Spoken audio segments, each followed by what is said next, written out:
هي كل الدنيا.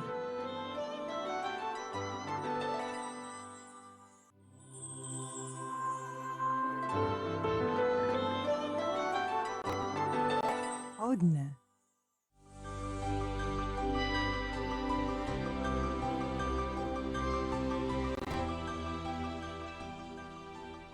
اهلا بيكم مره تانية، وخلوني اخد تليفون واقول الو. أيوة، السلام عليكم. عليكم السلام ورحمه الله. اهلا وسهلا. ازيك يا استاذه؟ اهلا بحضرتك. استاذه مروه. اهلا وسهلا، اتفضل. ربنا سبحانه وتعالى يجعل سعيك وارشاداتك في ميزان حسناتك يا رب، اللهم امين يا رب. والله انا سعيد ان انا بكلمك، ربنا يجازيك وانا خير. متابع كل حاجه. حضرتك اعتقد ماجستير في السيره النبويه، صح كده؟ مظبوط مظبوط. طب حضرتك الدكتوراه في ايه بقى؟ سورة المسلمين في الافلام الاجنبيه. يا اهلا وسهلا. اهلا بحضرتك. اهلا بص بك. حضرتك، اتفضل. انا بكلمك، انا عايش في عاصمة محافظة هنا في غرب الدلتا، امم وانا مدير عام في التربية والتعليم، وطالع معاش بقالي 9 سنين. بجهدنا وبثقافتنا يعني خدوني ضمن 12 عضو عن محافظتنا نتقابل مع السيد وزير التربية والتعليم. ما شاء الله عليك.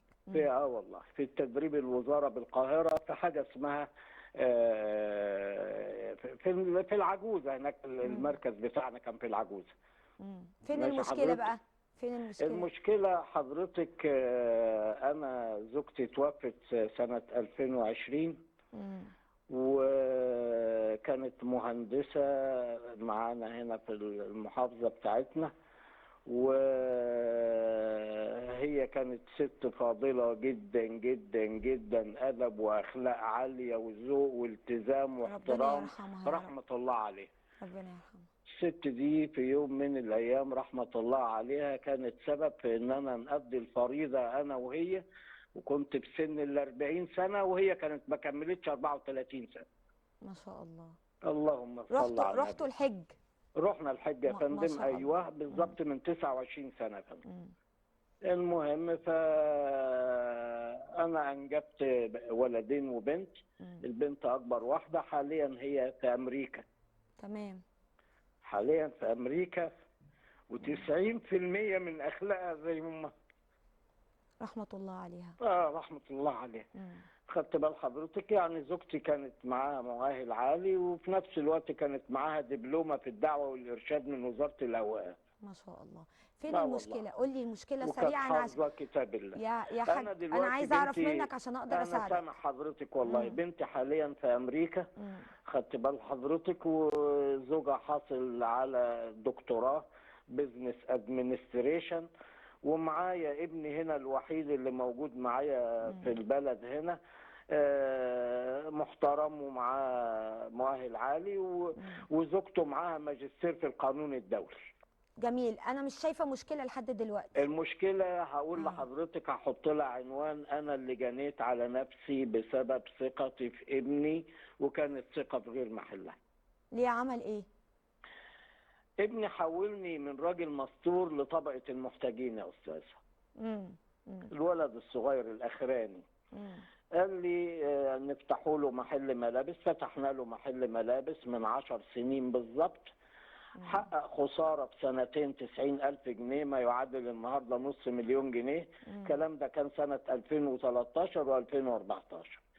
بعد كده قلنا عوضنا على الله. راح عمل شراكة في مطعم وخسر خسارة فادحة ما احنا نقدرش نتحملها، لأن الناس اللي هم رجال الأعمال اللي كانوا معاه كانوا ممسكينه مدير مسؤول. انتهت القصة بأن المحل ده أو المطعم ده قفل، لأن كان فيه غرامات ومشاكل، وجه عليه غرامات ب 140,000 جنيه، بالإضافة لأتعاب المحاماة اللي احنا صرفناها قريب 22,000 جنيه ما بين أتعاب محاماة ومصروفات محكمة.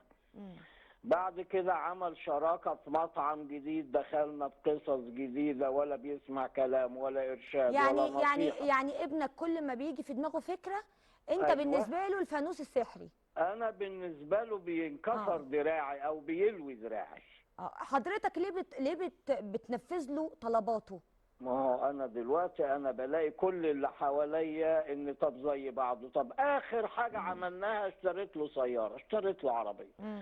نتيجة الإهمال والطيش والمسخرة عمل بيها حادثة كلفتني فوق ال40,000 جنيه. هو مش متجوز لسه؟ ما اتجوز؟ لا لا لا لا، هو ماشي في ال29، هو ماشي بسن ال29، هو أصغر واحد فيهم. طيب قول لي ماشي سؤال حضرتك. حضرتك ايه؟ انا عارفه، أنا انا سؤال فهمت، هو حضرتك، مغلبك ومطلع انا عينك. مغلبني ومش عارف لا نصيحة ولا اي بتاع ده، يعني لا حد عارف يتكلم ولا في ارشاد ولا بيرتضع لشيء ولا همه اي شيء، وبيتعامل بلا رحمة، وبيتعامل كائن يعني بينام بالنهار ويجيني كل يوم الصبح الساعة 6 الساعة 7. طيب. هو حولني من راجل مستور لطبقة المحتاجين. انا الحمد لله والله معاشي كويس والحمد لله، وانا قاعد في بيتي عامل عمليه اسمها تغيير مفصل. طيب فانا انا عايزه بنزل من حضرتك، بيتي. ايوه انا نعم. الف سلامه على حضرتك الله وشفاك الله يسلمك. وعافاك. اسمعني، الله. خلينا نتكلم بصوت عالي مع بعض واسمعني. ايوه ازاي نقدر نحل الازمه؟ ويمكن الازمه دي في بيوت كتير قوي. ربنا قال في كتابه العزيز: المال والبنون زينه الحياه الدنيا.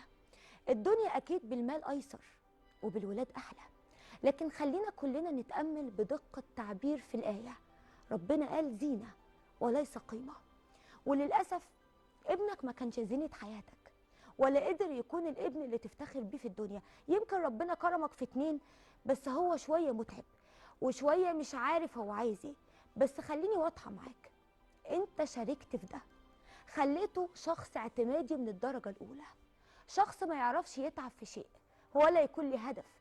احلامه كلها بالنسبه له انه يطلبها منك، وانت الفانوس السحري زي ما انا قلت اللي هيدعك وهتلبيها. وهنا كانت الكارثه، ان احنا بنستجيب لاولادنا في تحقيق رغباتهم واحنا عارفين ومتاكدين ان امكانياتهم محدوده ويمكن تكون معدومه.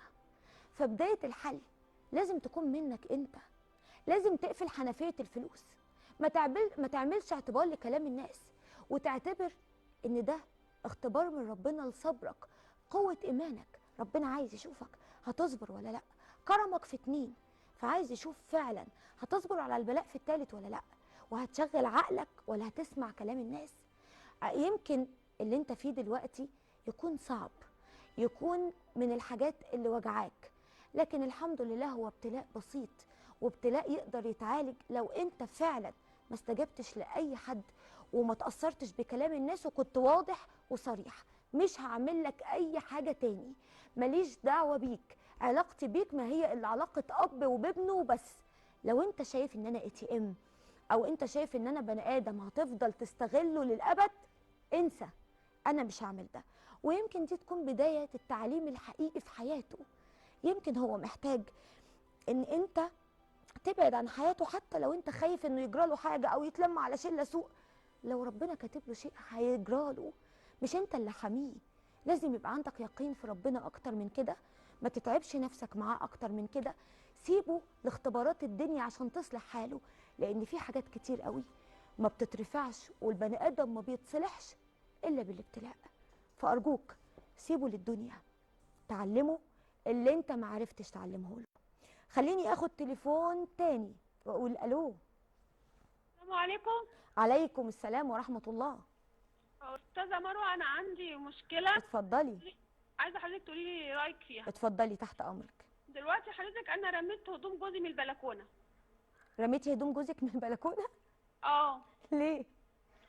رميتها عشان انا بقالي 20 سنه متجوزاه مستحمله ظروفه واهانته وقله ادبه ليا، وبيخوض في شرفي وفي اخلاقي.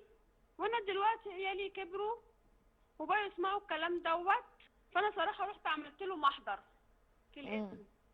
وبعد ما رجعت رحت رميه له هدومه كلها من البلكونه. هو انا كده غلطت؟ هو ايه الجراءه اللي جات لك فجاه دي؟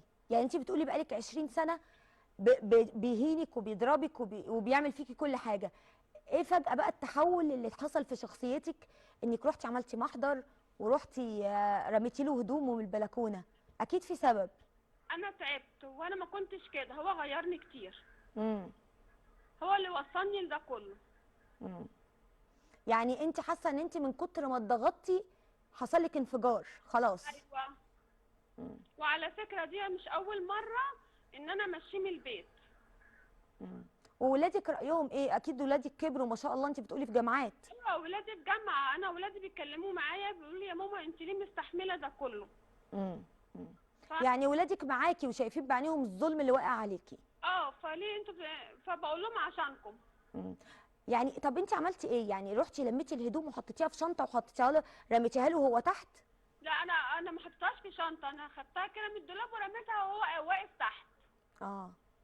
وهو ما طلعش قال مسكك من شعرك، ما عملش اي حاجه من الحركات دي؟ لا ما قدرش الصراحه، قعد يزق في الباب ما قدرش عليا، ما قدرش يفتح الباب. مم.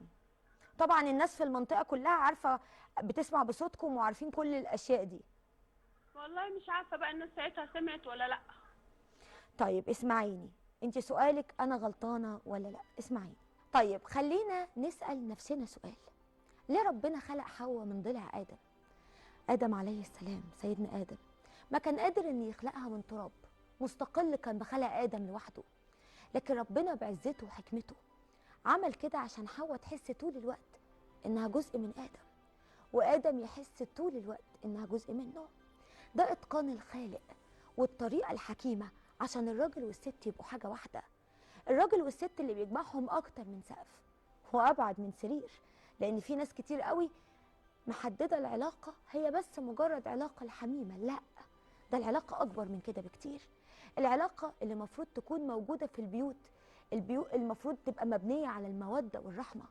لكن لما احنا نسمع عن شخص او بني ادم ما عندوش رحمه ولا شفقه وبيفتقد لكل معاني الانسانيه، هنا احنا كمان بننسى معاني السكن والموده والرحمه اللي ربنا قال عليهم. ودايما لكل واحد من اشباه الرجال انا عايزه اقول له ما تراهنش على صبر واحتمال الست اللي معاك وتقولها عايشه مستسلمه، لان الست لو فاض بيها ردود افعالها هتكون اكبر بكتير قوي من احتمالك واستيعابك. وده اللي حصل. اكيد ما كنتش احب انك تنزلي لمستواه في التعامل، ولا انك تعملي جزء من عمايله، ولا ان انت ترمي له هدومه والناس تتفرج بيكم. لكن برضو لازم اقول ان احنا مش آلات، وان كتر الضغط اكيد هيجي في يوم ويولد الانفجار. بعد اللي حصل ده ابعدي تماما عنه، اشتري الباقي من عمرك، خليكي عايشه في راحه وسلام نفسي. وده حقك على نفسك على فكره، حقك ان انت تعيشي مرتاحه حتى لو ربنا كاتب لك يوم واحد.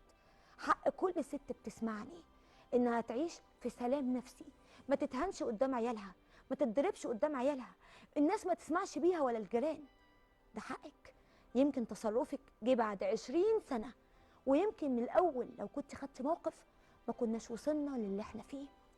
وعايزه اقول لكل راجل حب القطعه الرقيقه اللي ربنا خلقها منك، وساعتها هتلاقيها بتحبك بكل تفاصيلك وبتتمنى لك الرضا ترضى وبتنتمي ليك.